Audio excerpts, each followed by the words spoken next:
Should you ask for your subscribers' first name when they opt in? That's the question, and that's what I'll share in this video.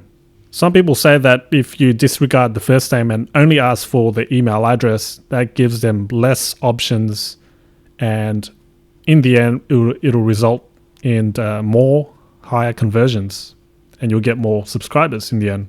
However, from my own testing, I've only seen a 1.3% difference or so.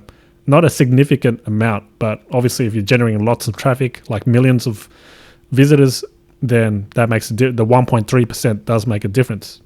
However, it really comes down to personal preference. Do you want to collect their first name? Do you want to collect their last name? And all this other information that might be relevant to your industry.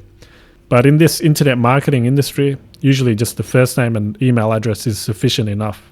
And when I say that it comes down to personal preference, do you want to add their first name? Do you want to be able to use their first name in your emails? And that's the question. If you don't require it, if you simply want to write your emails in a way that doesn't refer to their first name at all, then that's fine. But if you want to add that little bit of personal touch and get their attention by knowing their first name, you can put it in your emails and embed it throughout your email newsletters. But if you're worried about conversion rates, then don't hesitate too much, whether to use it or not.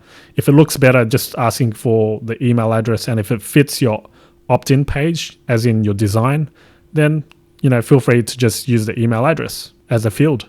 Personally, I mix it around a bit. Sometimes I ask for first name, sometimes I don't.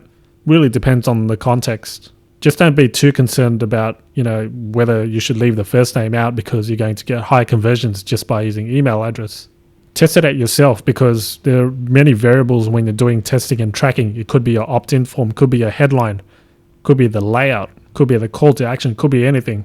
But test out whether first name plus email does better over just asking email, and vice versa.